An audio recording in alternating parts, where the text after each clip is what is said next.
வாழ்க வையகம், வாழ்க வையகம், வாழ்க வளமுடன். குரு வாழ்க, குருவே துணை. இந்த அமர்வினை இறைநிலையும் குருவருளும் இணைந்து நமக்கு துணை புரியுமாக.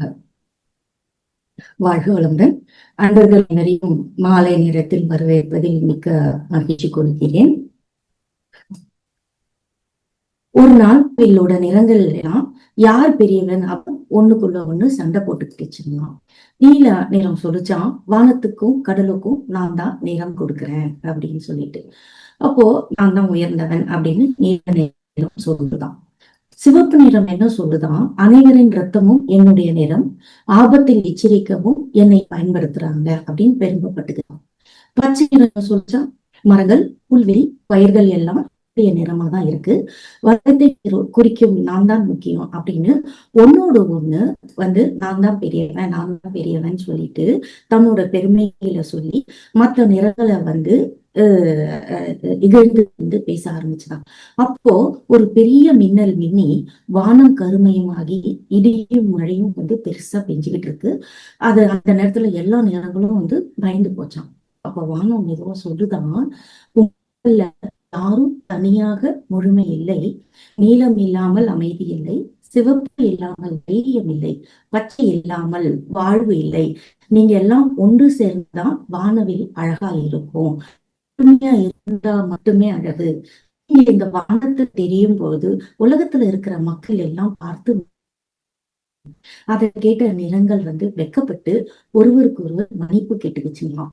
இதுல இருந்து நமக்கு தெளிவா என்ன கருத்து தெரியுது அப்படின்னா, வானவில் தோன்றும் போதெல்லாம் மக்களாகிய நாம் வீட்டு மேல் ஒற்றுமையா இருந்தா உலகமாக வளரும் அப்படிங்கிற ஒரு எண்ணத்தை நம்ம மனசுல போட்டுக்கலாம் அப்படின்னு இந்த கதையோட இந்த நிகழ்வினை நான் ஆரம்பிக்கிறேன். நாளைக்கு சிந்திக்க போற தலைப்பு என்ன அப்படின்னு பாத்தீங்க அப்படின்னா, நல்லதோர் உலகம் செய்வோம் என்ற தலைப்பு தான். இந்த தலைப்புக்கும் ஆன்மீக சிந்தனைக்கும் அப்படிங்களா? இப்ப கேக்குதுங்களா ஐயா? நல்லா இப்ப கேக்குதுங்களா? ஓகே. நாம இன்னைக்கு நல்லதொரு உலகம் செய்வோம் என்ற தலைப்புல சிந்தனை செய்ய போறோம். இந்த தலைப்புக்கும் ஆன்மீக சிந்தனைக்கு என்ன சம்பந்தம் அப்படின்னு நீங்க யோசிக்கிறது எனக்கு புரியுது. நாம சிந்திக்காம வேற யாரால சிந்திக்க முடியும்? அதாவது சுவாமிஜி 1980 அந்த வருஷத்துல ஒரு அன்பளியில உலக சமாதானம் இந்தியாவின் கைகள் அப்படின்ற தலைப்புல ஒரு கட்டுரை எழுதியிருக்காரு. அந்த கட்டுரை எனக்கு ஞாபகம் வந்துச்சு.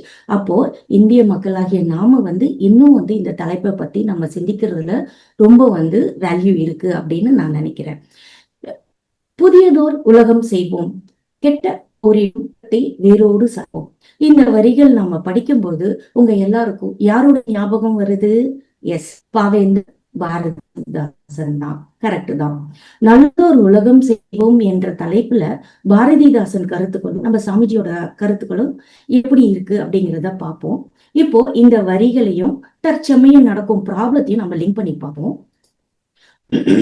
இப்போ அட் பிரசன்ட் எங்கெல்லாம் போய்கிட்டு இருக்கு அப்படின்னா, ஈரானோட போர், Iran versus America, Israel, Bahrain, UAE, Saudi போன்ற நாடுகளுக்கு ஈரான் தாக்குதலுக்கு உள்ளா இருக்கு. அடுத்தது பாத்தீங்க அப்படின்னா ரஷ்யா, உக்ரைன், இது 4 ஆண்டு காலமா நீடிச்சுக்கிட்டு இருக்கு. 2026 ட்ரம்ப் சமாதானம் செய்ய முயற்சி செஞ்சும் இந்த போர் தொடர்ந்துகிட்டுதான் இருக்கு. இஸ்ரேல் பாலஸ்தீன் போர் பாத்தீங்க அப்படின்னா, காசா, மேற்கு கோர்டில் மோதல்கள், போர் நிறுத்தம் இருந்தும் போதும் பதட்ட நிலை இருந்துகிட்டேதான் இருக்கு. இப்போ பாத்தீங்க அப்படின்னா இந்த போர்களுக்கான காரணம் என்னவா இருக்கும்? முதல்ல அதை பத்தி யோசிப்போம். ஃபர்ஸ்ட், வளங்கள் மீதான போட்டி. நிலம், நீர், கனிமங்கள் மற்றும் எண்ணெய் வளங்கள் கொண்ட நாடுகளை கைப்பற்ற போர் நடக்குது. அடுத்தது பாத்தீங்க அப்படின்னா அரசியல், இராணுவ ஆதிக்கம், ஆயுதங்களை குவித்தல் மற்றும் இராணுவ சக்தியை பெருக்கி அதை மகிமைப்படுத்துறது தான் இந்த இன்னொரு காரணம் அப்படின்னு சொல்றாங்க. தேசியவாதம்னா தனது நாடு அல்லது இனம் மற்றவற்றை விட சிறந்தது, என்னோட நாடு சிறந்த நாடு, என்னுடைய இனம் மக்கள் சிறந்தவங்க அப்படிங்கிற ஒரு பொறாமை. அடுத்தது பாத்தீங்க அப்படின்னா பொருளாதார நெருக்கடி, வறுமை, வேலையின்மை மற்றும் பல பற்றாக்குறை. அடுத்தது ஏகாதிபத்தியம், ஒரு நாடு தனது எல்லையை விரிவுபடுத்தி பிற நாடுகளை ஆக்கிரமித்து அதிகாரம் செலுத்துறது தான். இதுதான் போருக்கான காரணம் அப்படின்ட்டு வரலாற்றுல ஆராய்ச்சி பண்ணி பார்க்கும்போது இந்த காரணத்தை சொல்றாங்க. இததான் நம்ம சாமிஜி ரொம்ப சிம்பிளா தான் தன என்ற பொருள் மற்றும் அதிகார பற்றுன்னு சொல்லிட்டாரு. அதனாலதான் பாமர மக்களின் ஞானியா நம்ம சாமிஜியை நம்ம சொல்றோம். ஓகே, போருக்கான காரணம் என்னன்னு பார்த்தாச்சு. அப்ப இதுக்கான தீர்வு என்னன்னு பார்க்கணும் இல்லைங்களா? எப்போ அதர்மம் தலை தூக்குதோ அப்போ எல்லாம் தர்மத்தை நிலைநிறுத்த மகான்கள் பிறப்பாங்க அப்படின்னு பகவத்கீதையில சொல்றாங்க. அது மேல விவேகானந்தர் ஒரு படி மேல போயிட்டாரு. என்ன சொல்றாரு அப்படின்னா, ஒவ்வொரு 100 ஆண்டுக்கும் ஒரு மகான் வருவாருன்னு. என்ன, ஒவ்வொரு 100 ஆண்டுக்கும் ஒரு மகான் வருவாரா? அப்ப பிரச்சனையோட அளவு எப்படி இருக்குன்னு பாருங்க. கொஞ்சமாவது குறைஞ்சி இருக்குமோ இல்லையா? சிக்கல் இல்லாத அமைதியான வாழ்க்கை இருக்கணும். ஆனா இப்ப நிலைமை எப்படி இருக்கு? பிரச்சனையும் சிக்கலும் அதிகமா மாறி போச்சு. அப்ப மகான்கள் நமக்கு சரியா வழிகாட்டலையோ அப்படிங்கிற சிந்தனை நமக்கு வரதான் செய்யுது. தப்பா வழிகாட்டிட்டாங்களோ? அப்ப அந்த மாதிரி நல்ல வழிகாட்டி இருந்தா நமக்கு சிக்கலும் குறைஞ்சிருக்கும், இல்ல தீர்வும் நமக்கு கிடைச்சிருக்கு. சிக்கல் குறையாம அதிகமாயிருச்சு. அப்போ தப்பு இருக்கு. எஸ், மொழி தடையா இருந்திருக்கு அப்படின்னு ஆராய்ச்சி பார்க்கும்போது சொல்றாங்க. ஏன்னா அந்த காலத்துல ஆன்மீக கருத்துக்கள் எல்லாமே சமஸ்கிருதத்துலதான் எழுதியிருக்காங்க. அப்ப மக்களுக்கு புரியக்கூடிய மொழியில இல்லாம போயிடுச்சு. அதையும் எழுதியிருக்காங்க, அதுவும் நமக்கு புரியல.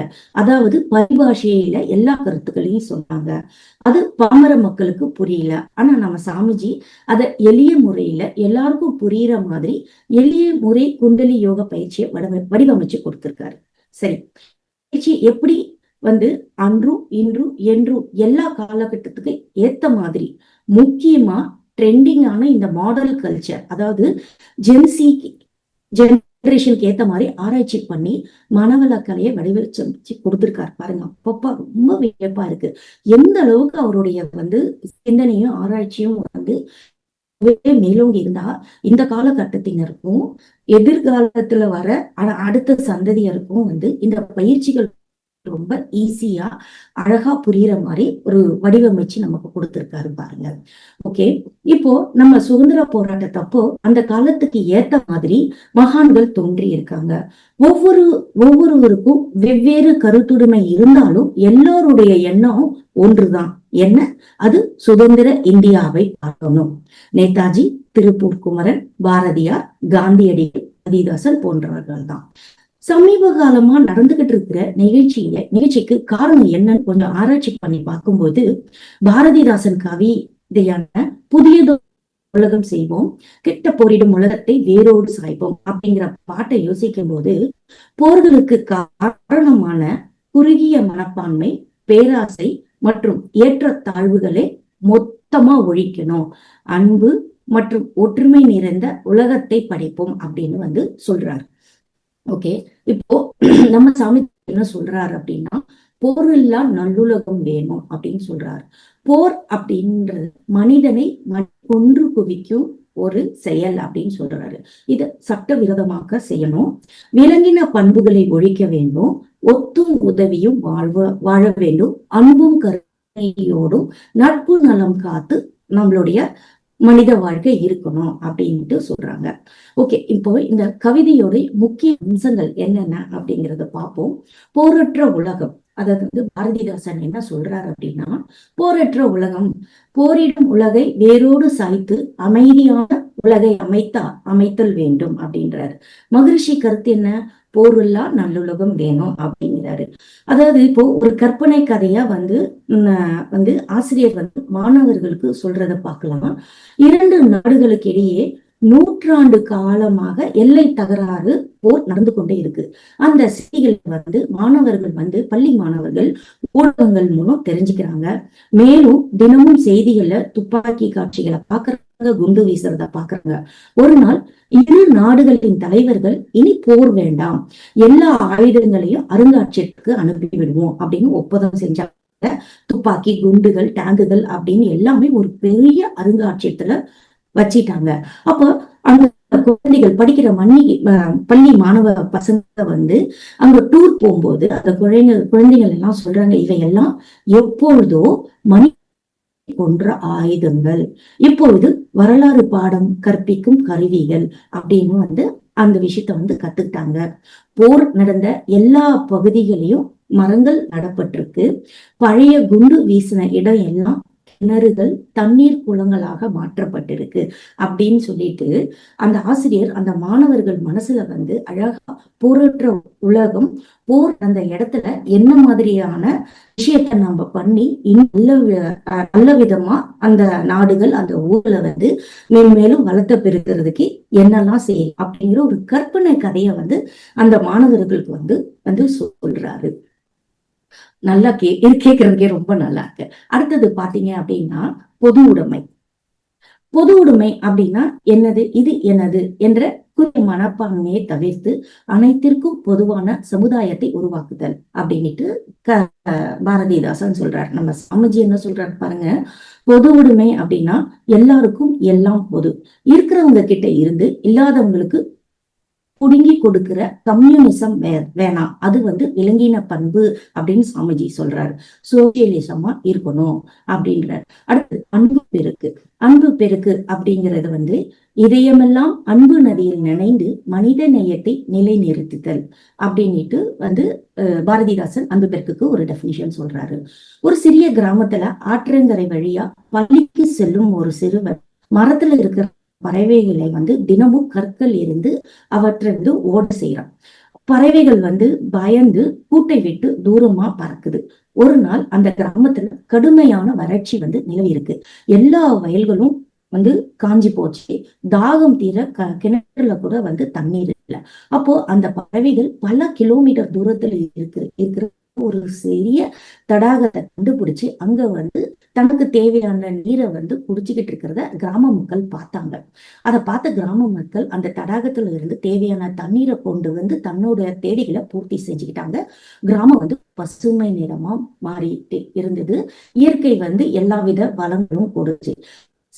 இத பார்த்த பின்பு உணர்ந்து என்ன அப்படின்னா, நாம தினமும் துரத்திய அந்த சிறிய உயிர்கள் தான் இன்று நம்மளுடைய உயிரையும் இந்த ஊரையும் காக்கும்படியாகவும் இயற்கை மாற்றி உதவின அப்படின்ற ஒரு விஷயத்த அவன் நினைச்சுக்கிட்டான். அது அதுல இருந்து அந்த பறவைகள் பறவைகள் மீது அன்பையும் கருணையும் அவன் கொடுத்துக்கிட்டு இருந்தான். கல் எறியறதுக்கு பதில் அவன் பறவைகளுக்கு தினமும் தானியங்களை தூவ ஆரம்பிச்சான். இதுதான் இந்த கதையோட கருத்து. அப்போ அதுதான் அன்பும் கருணையுமாய் இருப்போம். அதாவது இயற்கையை ஆராய்ந்து பார்த்தோம் அப்படின்னா அன்பும் கருணையுமா நிறைஞ்சு இருக்கு. உதாரணத்துக்கு ஒரு முட்டையை எடுத்துக்குவோம். அதுல இருக்கிற எல்லா பொருளுமே ஒன்றிணைந்து அதனுடைய ஓடு புடிச்சு வச்சிருக்கு. அதுதான் அன்பு. அப்படி பிடிச்சு வச்சுக்கிட்டே அதுல இருக்கிற கரு வளர தேவையான ரசாயன நீரை அதை கொடுத்துக்கிட்டே தான் இருக்கு. இததான் கருணன் சாமிஜி சொல்றாரு. புதிய படைப்பு என்ன அப்படின்னா சமூக நீதி, சுய நல பழக்கங்கள், மன தளர்ச்சி ஆகியவற்றை விழிப்புணர்வு என்னும் சூடான தீயினால் முற்றிலும் எரித்து அகற்றுவோம் அப்படின்னு பாரதிதாசன் சொல்றாரு. ஆனா சாமிஜி என்ன சொல்றாருன்னு பார்ப்போம் அப்படின்னா, மனதின் சோம்பேறித்தனம், ஆசை பேய், அஞ்ஞானம், உயர்வு தாழ்வு மனப்பான்மை, வஞ்சம் அப்படிங்கிற விஷயத்தை எல்லாம் உணர்வான விஷயத்தை எல்லாத்தையுமே தியானம் மற்றும் அகத்தவம் நல்வழிப்படுத்தலாம் அப்படின்னுட்டு சாமிஜி சொல்றாரு. நமக்குள்ள கீழ்சாதி, மேல்சாதி, ஆண்டான், அடி, பெண் என்ற பாகுபாடுகள் கிடையாது. எல்லோரும் சமம் என்ற வெற்றி சந்தை ஊதுகிறார். அவர் இப்பாட்டை பாடி ஏறக்குறைய 40 ஆண்டுகளுக்கு பின் தான் விடுதலை அடைஞ்சிச்சு. இந்த நாட்களில் பின் 79 ஆண்டு காலம் வந்து முடிந்து புதியதோர் உலகம் செய்வோம், கெட்ட போரிடும் உலகினை வேருடன் சாய்ப்போம் என்ற பாரதிதாசனின் வாக்கு எந்த மட்டில் மெய்யா இருக்குங்கிறத பார்ப்போம். அப்போ வந்து எந்த அளவுக்கு வந்து முயற்சிகள் நடந்திருக்கு, அதுவும் 70-80களுக்கு பிறகு, அதாவது 1970 1980களுக்கு அப்புறம் இந்த முயற்சிகள் எல்லாம் தீவிரமாயிருக்கு. கல்வி என்ற அடிநிலை நன்கு அமைந்துவிட்டால் புதிய உலகை லட்சியங்களை நாம் அடைந்து விட்டதாக நினைக்கலாம் அப்படின்னு வந்து சொல்றாங்க. சுதந்திரம் பெற்ற பின் நமது அரசு பல வளர்ச்சி திட்டங்களை தீட்டி செயல்படுத்தி கொண்டு இருந்தது, இன்னும் செயல்படுத்தி கொண்டுதான் இருக்கு. ஒரு மனிதனுக்கு வாழ்க்கைக்கான ஆதாரம் என்ன வேணுங்க? நல்ல உணவு, உடை, இருப்பிடம், இவைதான் அடிப்படை தேவைகள். இதைதான் சாமிஜியும் நமக்கு வந்து சொல்லியிருக்காரு. சோ நல்லதொரு உலகம் வேணும் அப்படின்னா வந்து கல்வித்துறையில ஆன்மீக கல்வி கட்டாயம் இருக்க வேணும். அதுவும் மனிதனுக்கு புரியுற மாதிரி இருக்கணும் அப்படின்னு சுவாமிஜி சொல்றாரு. பயனுள்ள கல்வி முறைனா எப்படி இருக்கணும்னு சாமிஜி சொல்றாரு பாருங்க.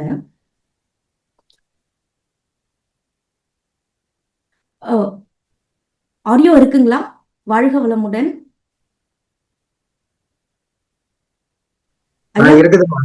இருக்குது. ஏன்னா போட்டிருக்காங்க ஆடியோ இல்ல, ஆடியோ ப்ராப்ளம் அப்படின்னு, அதுக்குதான் நான் கேட்டேன். சரி, ஓகே. மனிதனுக்குள்ளே உறைந்து இருக்கிறது. அப்போ வந்து பயனுள்ள கல்வி முறைனா எப்படி இருக்கணும்னு சாமிஜி சொல்றாருன்னா, நுண்ணறிவு பயிற்சியோடு மன தூய்மையும் ஆன்மீக நெறிகளையும் சேர்ந்து கற்பிப்பதாக இருக்கணும். அதுக்குள்ளே உறைந்து இருக்கிற தெய்வீகத்தை வெளிக்கொணர்வதே கல்வியோட நோக்கமா இருக்கணும். அதாவது ஹியூமன் வேல்யூ எஜுகேஷனா இருக்கணும். என்ன தமிழ்ல என்ன சொல்லுவாங்க அப்படின்னா, மனித மதிப்பினை மாண்பை உணர்த்தி மன விரிவை தரி கல்வி முறையதான் முறையான கல்வி அப்படின்னுட்டு சொல்றாங்க. அததான் நமக்கு Swamiji yoga for human excellence அப்படின்ட்டு நமக்கு கல்வி முறையில எல்லா பயிற்சியும் நமக்கு கொடுத்திருக்காங்க. ஒரு பள்ளி மாணவன் உலக வரைபடத்தை பார்த்து கேள்விக்கான பதில எழுதுறான். கேள்வி என்னன்னா, ஒவ்வொரு நாட்டின் பெயருக்கு பின்னால் நடந்த போர்களின் ஆண்டுகளை எழுதுங்க அப்படின்னு கேள்வி வந்திருக்கு. அந்த மாணவன் வந்து எழுத ஆரம்பிக்கிறான். 1914, 1939, 1965, 1999 அப்படின்னு எழுதும்போது அந்த மாணவன் மனசு வந்து ரொம்ப சோர்வா இருக்கு. அதை பார்த்த ஆசிரியர் வந்து, ஏன் இவ்வளோ வந்து சோர்வா இருக்கு, உன்னுடைய முகத்துல கவலை வந்து இருக்கு, ஏன், என்ன ரீசன் அப்படின்ட்டு அந்த மாணவன் பதில் சொல்றான். சார், இந்த பூமியில எங்க பார்த்தாலும் போர் தான் இருப்பது போல இருக்கு. எத்தனை நாட்டுக்கு எத்தனை வருடங்கள் அப்படின்ட்டு கணக்கிட்டு பார்க்கும்போது போர்லயே வந்து எல்லாருடைய வாழ்க்கையும் வந்து செலவாயிடுச்சு போல எனக்கு தெரியுது. ரொம்ப கஷ்டமா இருக்கு அதை பார்க்கும்போது அப்படின்ட்டு அந்த மாணவன் வந்து பதில் சொல்லும்போது ஆசிரியர் வந்து சிரிச்சுக்கிட்டே, சரி, நான் உனக்கு இந்த பரீட்சைக்கு அப்புறம் ஒரு சின்ன ஒரு வேலை கொடுக்குறேன், அது வந்து செயல்படுத்தி பாரு அப்படின்ட்டு வந்து ஆசிரியர் சொல்லும்போது, சரிங்க சார் சொல்லுங்க அப்படின்ட்டு சொல்றாங்க மாணவன். அப்போ அந்த ஆசிரியர் பதில் சொல்றாரு, போர் நடந்த ஆண்டுகளுக்கு பக்கத்துல அமைதி ஒப்பந்தப்பட்ட ஆண்டு, குழந்தைகள் பள்ளிக்கு சுதந்திரமாக சென்ற ஆண்டு, மரம் நடும் திட்டம் தொடங்கிய ஆண்டு, அண்டை நாடுகள் கூட்டாக விளையாட்டு போட்டி நடத்திய ஆண்டு, இவை எல்லாத்தையும் எழுதி பாரு, அதை எழுதி எடுத்துட்டு வந்து உன்னோட ப்ராஜெக்ட் மாதிரி சப்மிட் பண்ண அப்படின்ட்டு சொன்னார் ஆசிரியர். மாணவனும் அந்த லீவ்ல வந்து ரொம்ப சந்தோஷமா அதற்கான ஆராய்ச்சியை வந்து அவன் ஆரம்பிச்சிருக்கான். அப்போ வந்து ஆராய்ச்சி பண்ணும்போது தன்னுடைய அண்டை வீட்டார்கள் கிட்ட இருக்கிற நண்பர்கள் கிட்ட வந்து சொல்றான் அந்த மாணவன், நான் இந்த மாதிரி புதிய தகவல்களை வந்து தேடிட்டேன். போருக்கு பின் வழக்கமான வாழ்க்கையை திரும்பி வந்த ஆண்டுகளையும் சமாதானம் உருவான ஆண்டுகளையும் நான் வந்து கண்டிருக்கேன். இது எல்லாமே வரைபடத்துல நான் ஒவ்வொரு நாட்டிலும் அமைதி சம்பவங்களால் வந்து எழுத ஆரம்பிக்கும் போது பாரு, இந்த உலக மேப்ல போரை விட இதெல்லாம் தான் ரொம்ப நிரம்பி இருக்கு அப்படிங்கிற விஷயத்த வந்து அந்த நண்பர்கள் கிட்ட அவன் வந்து பகிரும்பொழுது, அப்போ வந்து அந்த நண்பர்கள் கிட்ட என்ன சொன்னான்னா, இத மாதிரி நாம வந்து கதைகள் நம்ம எழுத ஆரம்பிக்கணும், நம்ம வந்து இந்த மாதிரி கண்டுபிடிப்புகள், சமூக சேவை என்ன, இவையெல்லாம் வந்து எழுத எழுத எழுத போர் அற்ற உலக வரைபடத்தை வந்து நம்ம வந்து கொண்டு வந்துடலாம் அப்படின்னுட்டு வந்து அந்த பையன் அந்த மாணவர்கள் கிட்ட வந்து சக மாணவர்கள் கிட்ட சொல்லும் பொழுது ரொம்ப ஆச்சரியமா இருக்கு. அப்போ நம்ம எந்த அளவுக்கு கல்வியை வளர்க்கணுமோ அந்த அளவுக்கு அறநெறியும் வளர்த்து கொள்ளணும். அப்படி இல்லை அப்படின்னா அந்த அறிவின் பெருக்கும் துன்ப பெருப்பக்கமா போய் முடியும் அப்படிங்கிறதான் கவியில நாம வந்து பாக்குறோம். சரி, கல்வி குறிக்கோள மூலம் கண்டறிந்த உண்மைகள், நல்ல பண்புகள், நல்ல நெறிகளையும் எடுத்து கூற வேதாத்திரிய கல்வி முறையை தவிர வேற எதுவுமே கிடையாது. அதுவும் இன்றைய காலகட்ட ஜென்சி ஆன இளைய முறையினருக்கு ரொம்ப சிறப்பு. அப்படி யோசிக்கும் போதுதான் ஞானக்கலைஞர் கவியின் எண் 417 பழக்கம் என்ற கவியில வந்து சாமிஜி வந்து கொடுத்திருக்கிறதுல வந்து பாத்தீங்க அப்படின்னா, புதிய நல சீர்திருத்தத்தை ஏற்கும் அருள் உள்ளம் கிட்டாது அப்படிங்கிற சென்டென்ஸ் வந்து எனக்கு வந்து யோசிக்க ஆரம்பிச்சது. எஸ், அப்போ இந்த கவிதைய வந்து நான் வந்து இப்போ வந்து பகிரும்போது உங்க எல்லாருக்கும் தோணும், ஏன் வந்து உலக சமாதானத்துக்கும் இந்த கவிக்கு என்ன சம்பந்தம்? அதாவது பற்றிற்கும் பழக்கத்திற்கும் சாமிஜியோட உலக சமாதான திட்டத்துக்கும் தொடர்பு இருக்கு. நல்லா யோசிச்சு பாருங்க, புரியும். உலகத்தில் இருக்கிற மனிதர்கள் எல்லாம் துன்பப்பட்டு கொண்டே இருக்காங்க. அத்துன்பங்கள் நீங்கவும் அமைதி என்னும் வற்றாத நன்னதி பெற்று உய்வதற்கு வழிகள் தருவதே வேதாத்திரியம் தான். துன்பம் வரும் காரணம் என்ன? சற்று நம்ம சிந்திப்போம். ஆணி வேறான தன்முனைப்பு, அதாவது ஈகோனாலதான் நாம் துன்பத்துக்கு காரணம் அப்படின்னு சுவாமிஜி சொல்றாங்க. தன்முனைப்புல இருந்து தான் தனது என்ற பொருள் மற்றும் அதிகாரப்பட்டுதான் காரணம். நாம ஏற்கனவே இதை பார்த்திருப்போம். தான் தனது என்ற தாய் தந்தைக்கு பிறந்த குழந்தைகள் தான் யாருங்க? பேராசை, இனம், கடும்பற்று, முறையற்ற பால் கவர்ச்சி, உயர்வு தாழ்வு மனப்பான்மை, இதன் மூலம்தான் துன்பம் வருகிறது அப்படின்னு சுவாமிஜி தெளிவா சொல்றாரு. கண்டிப்பா நம்ம இதை கண்டிப்பா ஒத்துக்கிட்டே ஆகணும். அது மட்டும் இல்லைங்க, மனித இன தன்மாற்றத்துல இன்னொன்னையும் நம்ம கவனிக்கணும். ஆடியோ கொஞ்சம் விட்டு விட்டு வருது, கொஞ்சம் சவுண்டும் லோ ஆயிட்டு இருக்கு. ஐயா, இங்க கரெக்டான ஆடியோ தாங்க ஐயா வச்சிருக்கேன். நான் கொஞ்சம் சவுண்டா பேசுறேங்க ஐயா. அது மட்டும் இல்ல, மனித இன தன்மாற்றத்துல இன்னொன்னையும் கவனிக்கணும். என்ன அது? விலங்கின பண்பு. விலங்கின கருத்தொடர் தான் மனிதன். எப்பவுமே அந்த கருத்தொடர் விட்டு போகல. இது நம்ம எல்லாருக்கும் தெரிஞ்சதுதான். சுவாமிஜி இதை பத்தி நல்லா வந்து டீட்டெயிலா வந்து நமக்கு சொல்லியிருக்கிறார். அந்த கருத்தொடர் பண்புனா என்ன? நீங்க யோசிக்கிறது கரெக்ட் தான். பிறர் வளம் பறித்தல். இந்த பண்பினை மாற்றி செயல் இழக்க செய்யும் ஒரு பயிற்சி தான் மனவளக்கலை பயிற்சி. அதாவது ஒழுக்கவியல் கல்வின்னு நம்ம சொல்லலாம். நல்லா சிந்திச்சு பார்த்தோம் அப்படின்னா, பிற உயிர் உணர்வை யோகத்தால் தன் உணர்வாக உணர்ந்து இறங்கி உதவும் பண்பு மனிதனிடம் முழுமையாக வளர வேண்டும் என்றும் அப்படின்ட்டு சுவாமிஜி சொல்லியிருக்காங்க. இந்த கருத்தை வச்சுதான் முன்னாள் ஜனாதிபதியான டாக்டர் ராதாகிருஷ்ணன் அவர்கள் பரிணாமம் இன்னும் பூர்த்தியாகவே இல்லை அப்படின்னு சொல்றாரு. அதாவது எவல்யூஷன் இஸ் ஸ்டில் இன்கம்ப்ளீட்னு சொல்லியிருக்காரு. இததான் மனிதன் என்ற உருவிலே மக்கள் உண்டு மாக்கள் உண்டு அப்படின்னு மகரிஷியும் சொல்றாங்க. மனிதனுடைய உள்ளம் அருள் உள்ளமாக மாறும் பொழுது கருமையத்துல உள்ள விலங்கின பண்புகளின் பதிவு செயல் இழந்து விடும். மனிதன் மனிதனாக வாழலாம் அப்படின்ட்டு சுவாமிஜி சொல்றாங்க. மேலும் நாம இன்னும் ஒன்னையும் நம்ம சிந்திக்கணும். சமுதாய அக்கறை மனிதனுக்கு வந்து ஒவ்வொரு மனிதனுக்கும் சமுதாய அக்கறை கண்டிப்பா இருக்கணும். ஏன்னா ஒவ்வொரு மனிதனும் தனி மனிதன் இல்லை, தனித்து வாழவும் முடியாது. சமுதாயத்தின் ஒரு அங்கம்தான். தான் வாழும் சமுதாயம் நலத்துடனும் வளத்துடனும் இருந்தால்தான் தனி மனிதனாகிய நாம் ஒவ்வொருவரும் வளத்துடன் வாழ முடியும் அப்படின்னு சுவாமிஜி நமக்கு வந்து தெளிவா சொல்லியிருக்காரு. ஆகவே தன் மீது அக்கறை கொள்ளும் அளவு சமுதாயத்தின் மீது அக்கறையும் கொள்ளணும் அப்படின்னு சுவாமிஜி சொன்னார். ஏன்னா நாம எல்லாம் சாமிஜியின் என்ன ஓட்டத்துலதான் நம்மளுடைய பயணத்தை வந்து செஞ்சுக்கிட்டு இருக்கோம். அமைதி என்பது மனித குலத்தின் பூர்வீக சொத்தாகும். ஆகவே வற்றாத நன்னீதியான அமைதி சமுதாயத்துல மலர்வதற்கான திட்டம் எப்படி இருக்கணும் யோசிச்சு பாருங்க. எப்படி வரணும்? தான் தனது அற்ற சமுதாயத்தை உருவாக்க திட்டங்களா இருக்கணும்.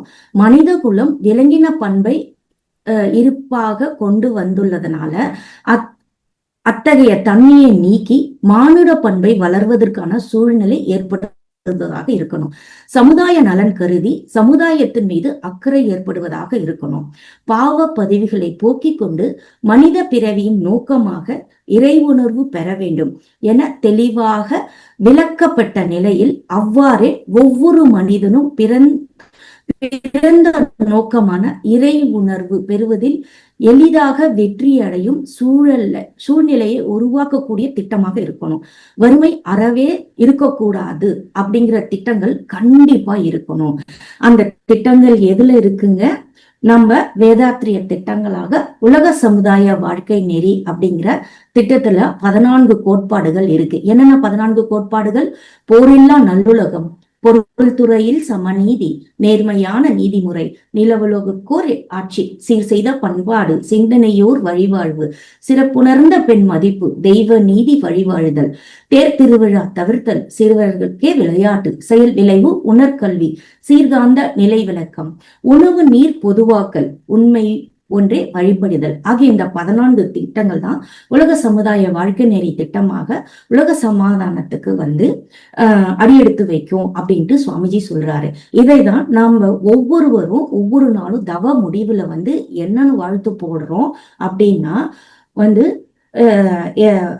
வேதா ஆசான் அருள் தந்தை அவர்கள் அருளிய வேதாத்திரியம் வாழ்க வளமுடன் அப்படின்னு இந்த வாழ்த்த போடுறோம். இந்த சூழ்நிலையில மனிதர்கள் வாழ்வு திருத்த முடியாத அளவுக்கு பாழா போயிருச்சு. அதை செய்வதற்கு வேதாத்திரிய திட்டங்கள் தான் சரி. அந்த திட்டத்தை அந்த திட்டம் கிடைத்தாலும் அதை யார் ஏற்பார்கள்? ரொம்ப பெரிய அளவுல மாற்றம் வேண்டும் அப்படின்னு சாமிஜி சொல்றாரு.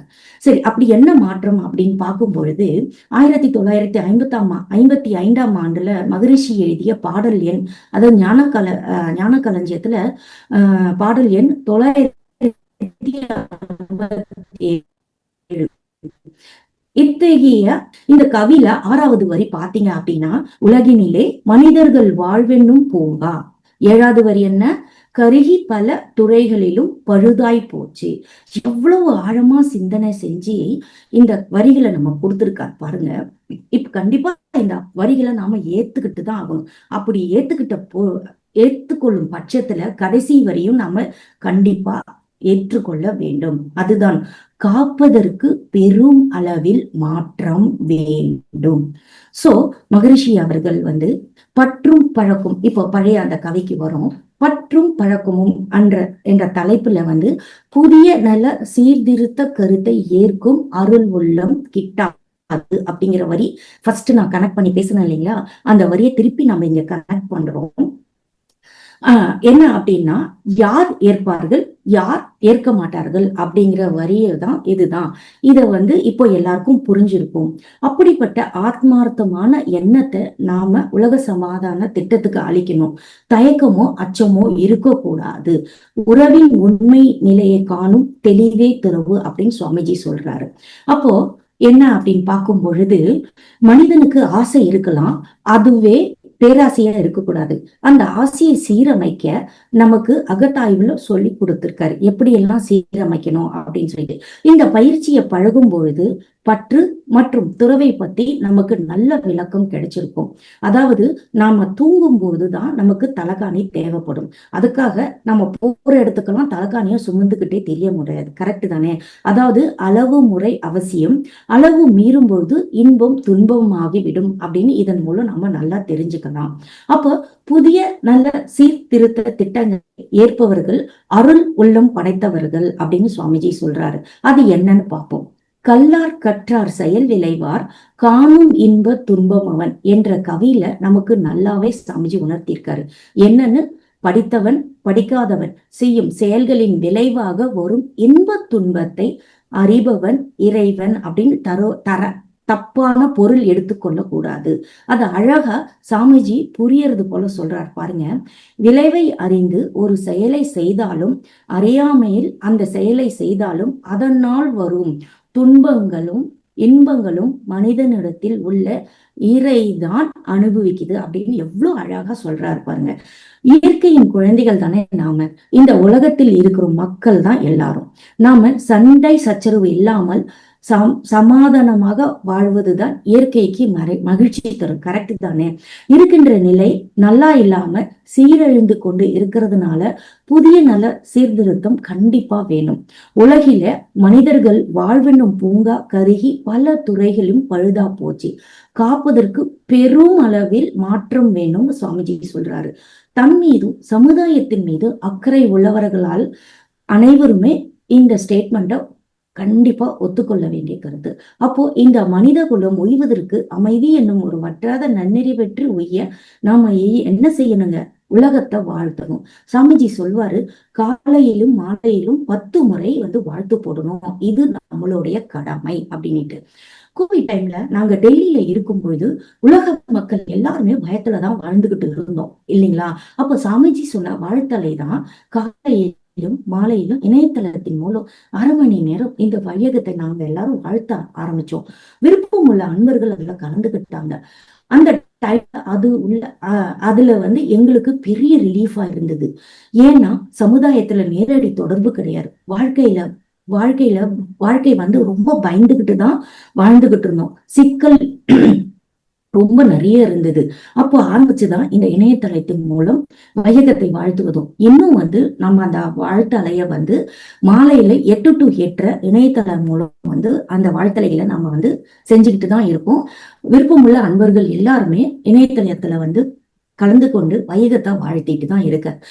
இது ஒரு பழக்கமாவே லாஸ்ட் ஒரு 5 years-ஆ நாங்க ஏற்படுத்திக்கிட்டது. ரொம்ப நல்லாவும் இருக்கு அப்படின்றத நான் இந்த நேரத்துல நான் உங்க எல்லாருக்கும் பகிர்ந்துக்கிறேன். சோ முடிஞ்சவரை சாமிஜியின் எண்ண ஓட்டத்துல பயணித்து கொண்டே இந்த வையகத்தை வாழ்த்தினா கண்டிப்பா உலக அமைதிக்கான வழிகள் விரைவா கிட்டும். இன்றைய நிலையில உலக சமாதானம் மலருமா என்ற கேள்விக்கு சாமிஜி கூறும் பதில் தான் இந்த கவி. உலக சமாதான பாடல். அதாவது இந்த கவியை புரிஞ்சிக்கலாம் எப்படின்னா, ஒரு உதாரணத்தோடு ஒரு தொழிற்சாலையில பணியாளர்கள் மற்றும் மேலாண்மை இயக்குனர், அதாவது மேனேஜிங் டைரக்டர் இருப்பாங்க. இரு தரப்பினரும் சேர்ந்து உழைத்தால்தான் தொழில் முன்னேற்றம் அடையும். மேனேஜிங் டைரக்டர் ஆணைப்படிதான் பணியாளர்கள் உழைப்பார்கள். அப்படி சிறப்பான பங்கை கொடுக்கும் போது தொழிற்சாலை நல்லா வளரும். பணியாளர்களுக்கு நல்ல போனஸ், சேலரி நிறைய கிடைக்கும். அவங்க குடும்பமும் மகிழ்ச்சியா இருக்கும். சமுதாயத்திலையும் நல்ல ஒரு எண்ண ஓட்டங்கள் கண்டிப்பா இருக்கும். இப்போ இந்த கவிப்படி நாம எல்லாரும் மனிதர்களாக நாம தான் பணியாளர்கள். ஓகேவா? அப்ப எம்டி யாருங்க?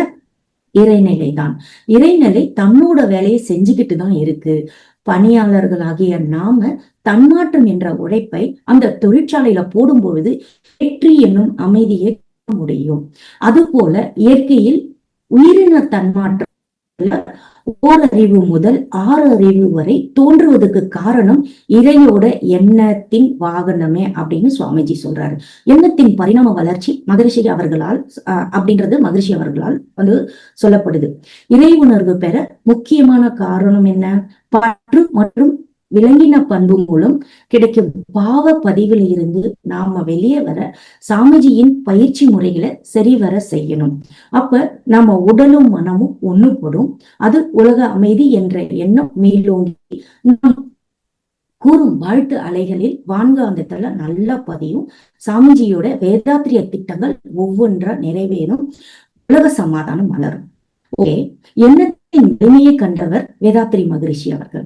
அவர் எண்ணி விட்டார் என்பதை விட இறைநிலையே அவரின் மனதில் எண்ணமாக உதிக்க செஞ்சிருக்கு அப்படின்னு சொல்லலாம். அதனை மகரிஷி அவர்கள் ஆராய்ந்து நமக்கு எப்படி கொடுத்திருக்காருங்க, அந்த உலக சமாதானத்தை எப்படி நமக்கு பயிற்சி முறையா கொடுத்திருக்காரு அப்படின்னு பார்க்கும்போது எளிய முறை யோகம் என்ற பயிற்சியை நமக்கு கத்து கொடுத்திருக்காரு.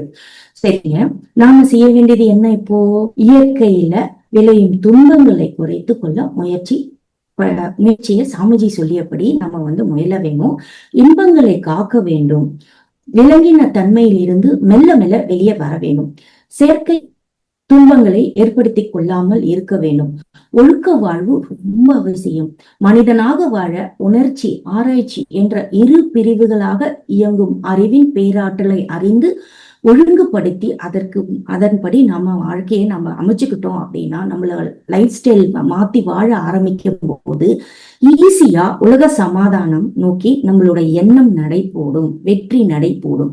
மேலும் உலக சமாதானங்கள் திட்டம் நிறைவேற நாம எடுக்கும் முயற்சி, வகுக்கும் திட்டங்கள் எப்படி இருக்கணும்னு மகரிஷி ரொம்ப சிம்பிளா சொல்லியிருக்காரு பாருங்க.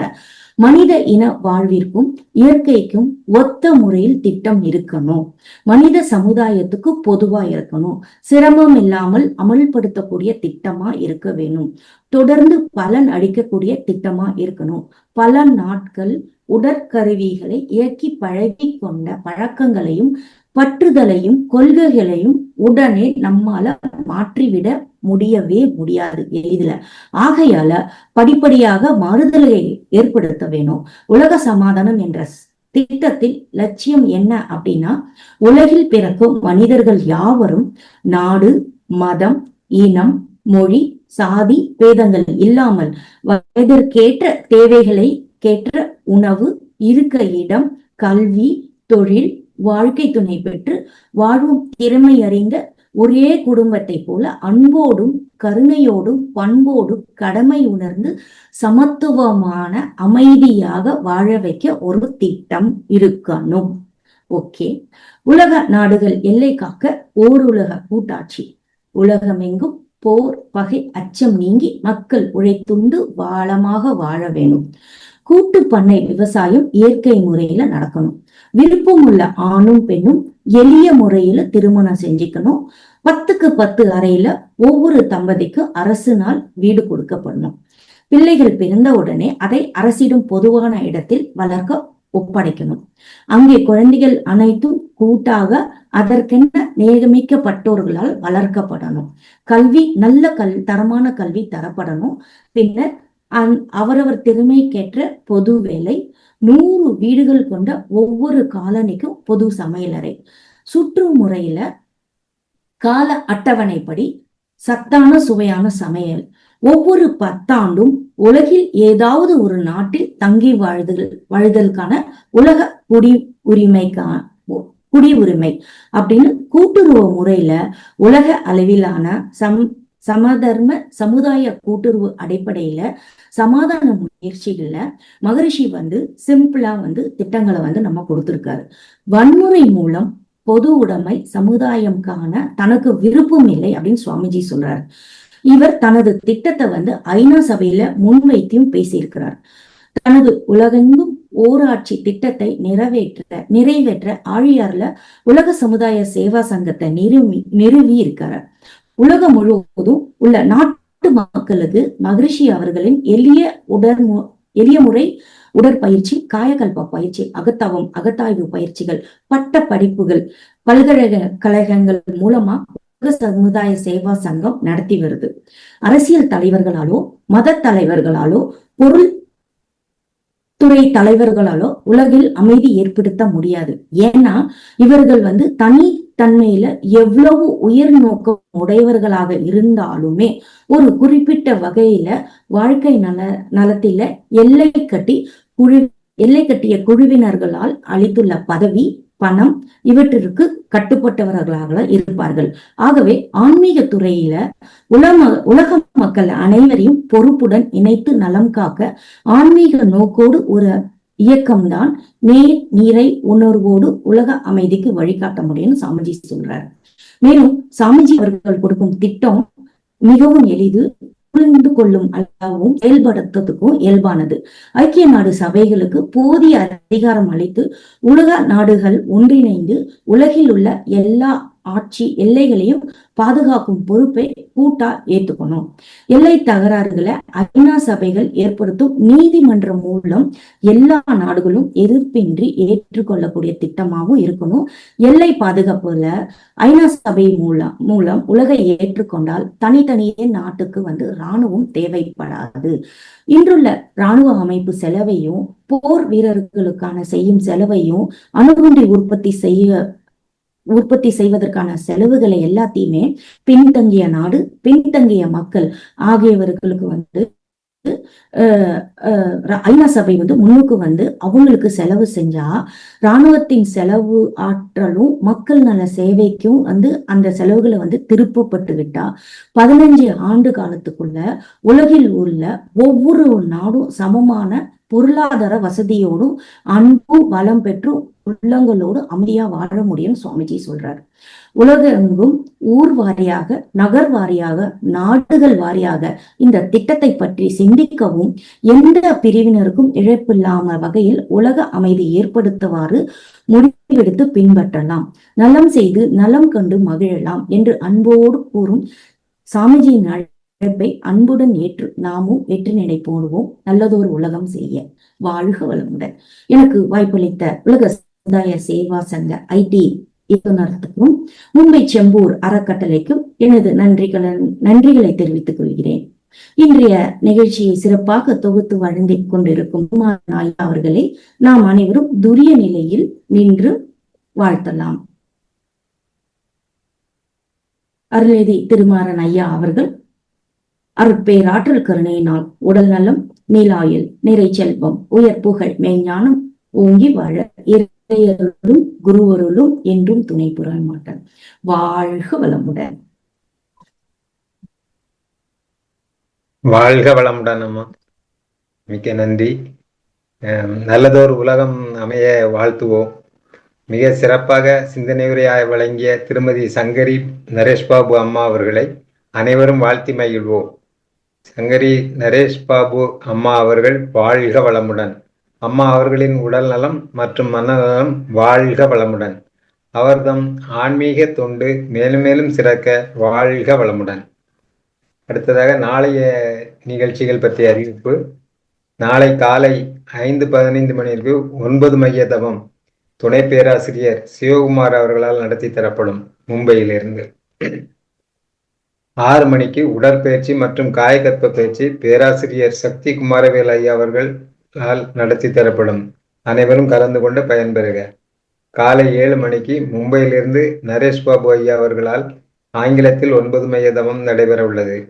மீண்டும் காலை 11 மணிக்கு சென்னையிலிருந்து பேராசிரியர் ஜாகிரா பர்வீன் அம்மா அவர்கள் திருநிலையம் என்ற தலைப்பில் சிறப்புரை ஆற்ற உள்ளார்கள். அனைவரும் கலந்து கொண்டு பயன்பெறுக. நாளை மாலை நிகழ்வாக 5:30 மணிக்கு துரியதவம் மகரிஷி அவர்கள் குரலில் நடத்தப்படும். அதைத் தொடர்ந்து மும்பையிலிருந்து துணை பேராசிரியர் அசோக் ஐயா அவர்கள் கவலை என்னும் வலை சிறப்புரை ஆற்ற உள்ளார்கள்.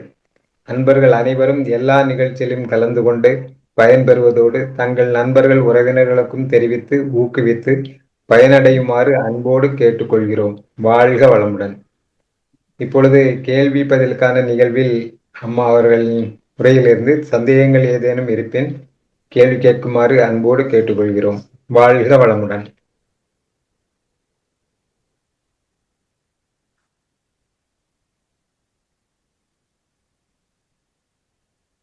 அருள்நிதி இந்திரா அம்மா, உங்க மைக் அன்மியூட் செஞ்சுக்கலாங்க.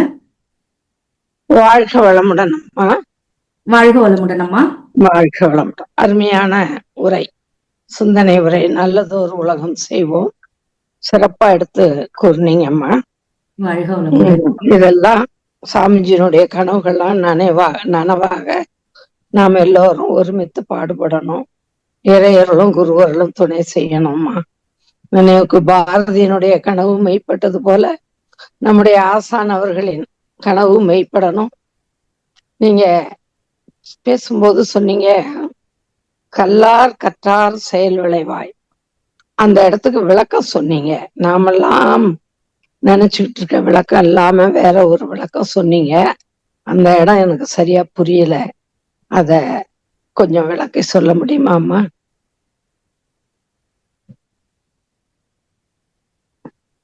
அம்மா கேக்குதுங்களா? வாழ்க வளமுடன். வாழ்க வளமுடன். கேக்குதுங்களாம்மா? என்னுடைய இது கேக்குதுங்களா? வாழ்க வளமுடன். இப்ப சொல்லுங்கம்மா, இப்ப கேக்குது. கல்லார் கற்றார் செயல் விளைவார் காணும் இன்ப துன்பம் அவன். அதாவது வந்து படிச்சவன் படிக்காதவன் செய்யும் செயல்களில் விளைவுகள் வரும் இன்ப துன்பத்தை வந்து அறிபவன் இறைவன் அப்படின்னு தப்பா பொருள் எடுத்துக்கூடாது. இறைவன் தான் வந்து ம். இன்ப துன்பத்தை வந்து எடுத்துக்கிறாங்க. ஆனா மனிதனுக்குள்ள இருக்கிற இறை தான் வந்து அந்த இன்ப துன்பத்தை அனுபவிக்கிறது அப்படிங்கிறது தான் வந்து அந்த வரிகளுக்கான கருத்தம்மா. ஓ, அந்த வரிகளுக்கான உட்பொருள் அதுதான். அதுதான். ஆமா. இது நாள் வரைக்கும் ஆஹ் நீங்க முன்னாடி சொன்னதுதான் நான் நினைச்சிட்டு இருந்தேன். உம் இப்ப இது புதுமையான கருத்தா இருந்தது. ரொம்ப நன்றி அம்மா. விளக்கம் ஏன்னா நம்ம நல்லது. எல்லாரும் ஒவ்வொரு உறவுக்குள்ளேயும் வந்து இறைதான் இருக்கு இல்லையா? ஆமா. இறைநிலையோட எண்ணத்தின் தன்மாற்றம்னா கடைசியா 6வது அறிவாக மனிதனாக நாம இருக்கோம். அப்போ இறைநிலை தானே நமக்குள்ள இருக்கு. நாம வந்து துன்பப்படுற இறைநிலை தான் அந்த துன்பத்தை ஏற்குது அப்படிங்கறதம்மா. அப்படின்னு நான் புரிஞ்சுக்கிட்டு இருக்கேன் நானு. சரிங்கம்மா, நன்றிம்மா. நல்ல விளக்கம். வாழ்க வளமுடன் அம்மா. வாழ்த்துக்கள். வாழ்க வளமுடன். நன்றிங்கம்மா. வாழ்க வளமுடன். நன்றி ஐயா. வாழ்க வளமுடன். இவ்வளவுதான்.